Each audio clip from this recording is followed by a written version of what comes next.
Bonjour à vous, chères créatures. Pour ce deuxième conte horrible de Pâques, j'ai fait appel à Lettre Morte, dont vous avez déjà entendu la voix sur une précédente vidéo sur la chaîne. Vous pouvez retrouver le lien de celle-ci en description de cette vidéo. Pour ce récit, je fais la voix de Killy, le lapin de Pâques. Un lapin bien sûr différent de son imagerie populaire de gentille bestiole. Ici, vous vous doutez bien qu'il est nettement plus creepy. Ce conte est donc l'histoire d'un adolescent étant resté un enfant dans sa tête.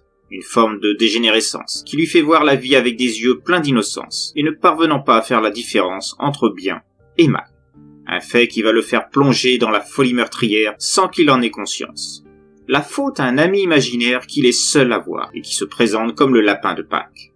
Mais il est temps pour vous de découvrir ce conte en pénétrant en plein cœur des territoires de l'autre monde. Killy, tu es toujours là? Tu n'es pas parti? J'ai tant besoin de toi. Ils ne peuvent pas comprendre. Tous ces gens qui sont autour de moi, comme si j'étais fou. Je ne suis pas fou. Je sais que tu existes. Je sais que tu es mon ami. Je leur ai dit pourtant que ce n'était pas de ma faute. Tout ça, c'était un jeu. Juste un jeu. Mais ils ne comprennent pas. Ils ne me croient pas. Ils croient que tu as été créé par mon imagination. Mais moi je sais bien qu'on a fait tout ça ensemble. Pas vrai, Killy? Pourquoi tu ne me réponds pas? Tu es fâché parce que j'ai parlé de toi, c'est ça? Je voulais pas le faire, mais ils m'ont obligé. Ils m'ont dit que si je parlais pas de toi, ils m'enfermeraient loin de toi, dans un endroit où je serais tout seul. Loin de maman, loin de Chloé, loin de toi. Comme ici, mais en pire. Dans un endroit où même toi, tu n'arriverais pas à me consoler quand ça ne va pas. J'ai peur, Killy. Réponds-moi. Du calme, je suis là. N'aie pas peur, Matt. Tu sais que jamais je ne te laisserai. Tu es mon ami, tu le sais. Ton ami pour la vie. Bien sûr que je le sais. Mais tous ces gens qui m'interrogent sur toi, ça me fait tellement peur. Je comprends pas pourquoi ils font ça. On a fait que jouer pourtant. Juste jouer. Tu sais, Killy, je me souviens la première fois que tu es apparu auprès de moi. Ce jour-là aussi, j'étais triste. On venait d'emmener mon papa que j'aimais tant. Les journaux ont dit des choses horribles sur lui. Ils ont dit qu'il était méchant, qu'il avait fait du mal à d'autres gens. Je sais bien que c'était pas vrai. Je l'ai dit aux policiers qui sont venus à la maison. Maman, elle pleurait aussi quand on lui a dit ce qui était arrivé aux voisins, ainsi qu'à leur petite fille, Samantha. Elle, je l'aimais pas. Elle était méchante avec moi. Je l'avais dit à papa. Oui, je me souviens de ça aussi. Il n'y avait pas que Samantha qui avait été méchante avec toi. Ses parents aussi. Parce qu'ils n'ont rien fait quand ils ont appris que leur fille se moquait de toi en classe. La maîtresse non plus ne t'a pas cru. Oui, elle non plus. Tout ça parce que j'avais demandé si le lapin de Pâques existait et comment on faisait pour le rencontrer. Toute la classe a ri, je sais pas pourquoi. Et puis la maîtresse a dit que le lapin de Pâques n'existait pas. Que c'était une invention, une histoire pour les petits garçons. Mais que moi, j'étais grand et que je ne devais plus croire à ces fables. C'est là que Samantha a commencé à se moquer de moi. Pendant plusieurs jours, me traitant de bébé. Et la maîtresse riait aussi quand elle disait ça. Quand je l'ai dit à papa, il était en colère. Il m'a dit qu'il allait leur parler et qu'il leur demanderait de me faire des excuses. Et le lendemain, la maîtresse n'est pas venue à l'école. C'est une autre maîtresse qui l'a remplacée. Elle était gentille, elle. Elle me disait qu'elle savait que le lapin de Pâques existait. Et quand Samantha a essayé de dire que c'était pas vrai, la maîtresse l'a grondé. Oui, et Samantha l'a dit à ses parents, qui en ont parlé au directeur. C'est bien ça. Oui, et la maîtresse, elle a plus parlé du lapin de Pâques après ça.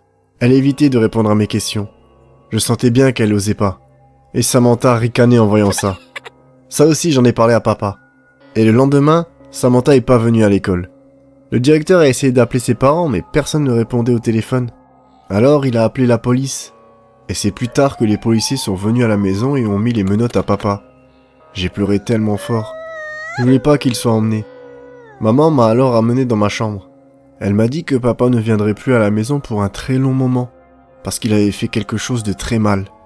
Que c'était à cause de lui si la première maîtresse, ainsi que Samantha et ses parents avaient disparu. Qu'il leur avait fait de vilaines choses. Mais elle a jamais voulu m'expliquer ce que c'était. Et c'est là que je suis venu, pour te consoler, pour devenir ton ami. Oui, après ça j'étais plus triste. Chaque fois que je n'allais pas bien, tu étais là pour enlever mes larmes sur mon visage.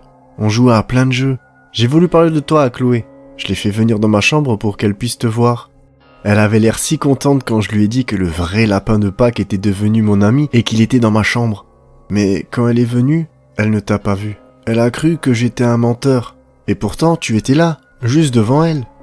C'est parce qu'elle ne croyait pas assez en moi à ce moment. Pas autant que toi. Oui, ça doit être ça. Après, elle voulait plus croire ce que je lui disais. Elle me dit qu'elle m'avait observé en secret dans ma chambre pour voir si tu étais là. Mais elle ne voyait que moi, parlant dans le vide, comme si quelqu'un était en face de moi. Mais elle ne voyait personne d'autre que moi. Elle a dit que j'étais pas bien dans ma tête. Elle l'a même dit à maman. Du coup, maman a voulu, elle aussi, me persuader que tu n'existais pas. Elle aussi, elle a dit que le lapin de Pâques n'était qu'une histoire pour les petits garçons et les petites filles. Elle aussi, elle te voyait pas. Mais je leur en voulais pas. C'était pas très grave. Je me disais qu'un jour, elle finirait par te voir. Et là, elle verrait bien que j'avais raison. Mais d'autres étaient plus méchants. Comme Samantha. Ils me disaient que j'étais un idiot pour croire à des histoires pour bébés. J'étais en colère contre eux. C'est à ce moment-là que j'ai appris d'autres jeux. Pour les punir. Pour leur montrer qu'ils n'avaient pas le droit de se moquer de toi. Oui. Au début, j'avais peur de pas arriver à faire comme tu disais. Je savais pas comment bien tenir le couteau, le faire bouger, viser. J'ai dû beaucoup m'entraîner. Sur les peluches, les murs, ou à l'intérieur du placard. Dans des endroits qui pourraient pas être vus par maman. Et les peluches, je leur mettais des sparadraps, en disant à maman que je joue au docteur avec toi, pour pas l'inquiéter, et qu'elle ne sache pas que je m'entraînais à des jeux qu'elle pourrait pas comprendre. Pourquoi tu voulais pas qu'elle le sache? Après tout, c'était pas méchant. Peut-être qu'elle aurait aimé jouer elle aussi. Et peut-être qu'elle t'aurait vu comme ça, qu'elle aurait compris que tu étais bien réel. Non, tous les adultes ne comprennent pas forcément ce genre de jeu. Ils croient que c'est dangereux, alors que ce ne sont que des jeux d'enfants. De simples jeux d'enfants. C'est bizarre qu'ils peuvent pas te voir quand même. Même Chris, il te voyait pas, quand je lui ai mis le couteau dans le ventre à la sortie de l'école, dans cette petite rue. C'était drôle, pas vrai, ce jour-là? Ta première fois. Tu as parfaitement compris comment faire. J'étais tellement fier. C'était drôlement bien comme jeu. La couleur rouge, on aurait dit la même que dans les films que maman regarde parfois à la télévision. Les films d'horreur. Mais pourquoi je devais me nettoyer le visage à la rivière après? Et laver mes vêtements aussi, après avoir mis ceux de rechange dans mon sac? Parce que ça faisait partie du jeu. C'est un jeu très spécial. Comme dans les films que regarde ta maman.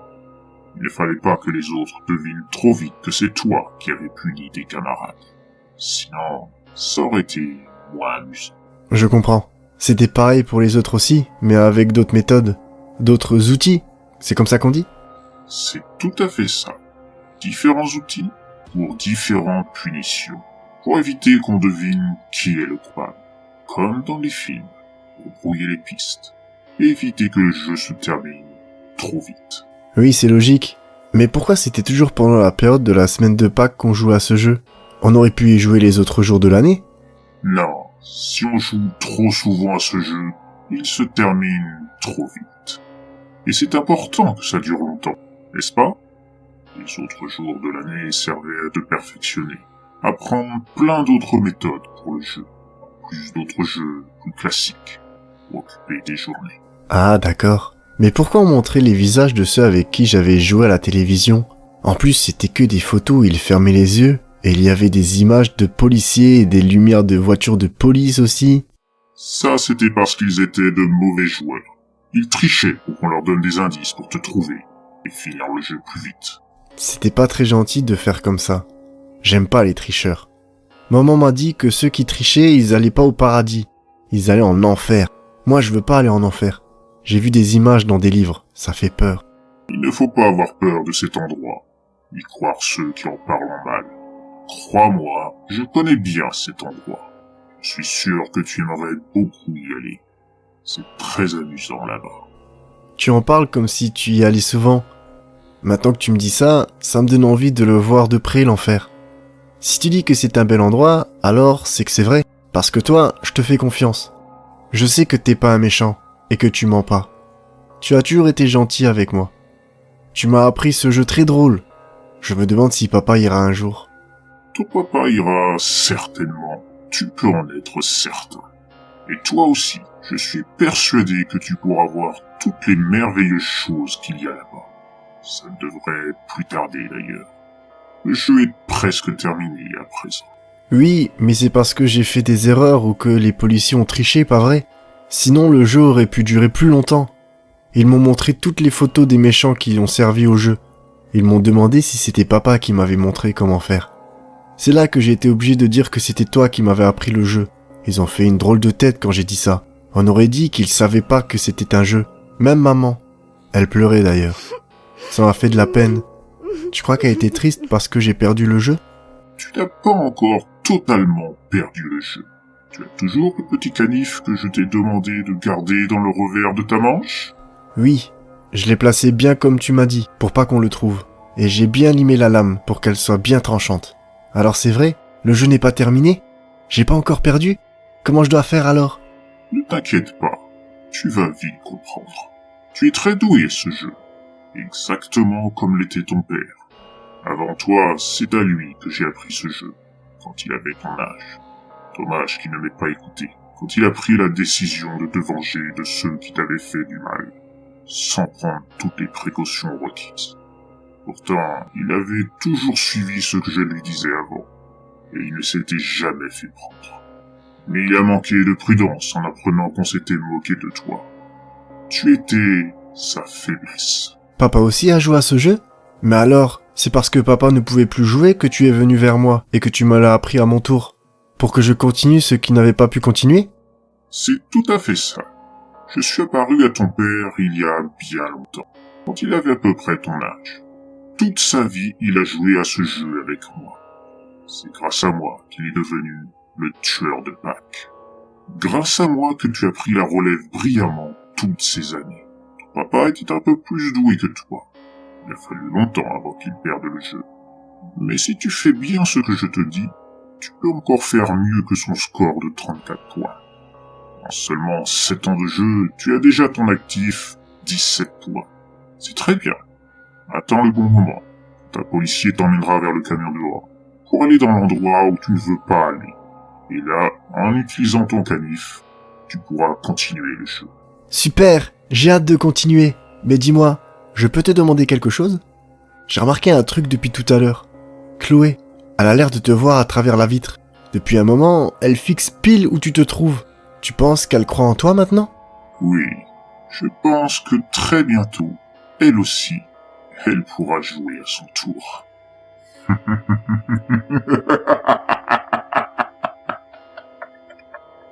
Les amis imaginaires sont souvent issus de perte de confiance en sa propre famille, car l'enfant se sent délaissé et se crée un ami idéal avec qui il peut converser et échapper à un monde réel qu'il ne comprend pas et qui lui procure de la souffrance, ou tout simplement dont il n'aime pas les contours. Ce n'est pas forcément une forme de folie, mais plutôt un manque affectif très profond, dont peuvent profiter parfois des entités ou des créatures de l'ombre en apparaissant à eux, comme dans cette histoire, car il n'y a rien de plus malléable qu'un esprit tourmenté et plein d'innocence pour des créatures diaboliques qu'elles prennent plaisir à manipuler et en faire leurs marionnettes sanguinaires. Je me suis inspiré des films Harvey et Donnie Darko pour construire ce récit. Des classiques où, là aussi, un lapin invisible uniquement par une personne visée dicte ses directives. Mais il est temps de vous laisser et de vous dire à très bientôt pour un nouveau conte horrible de Pâques au sein de l'autre monde.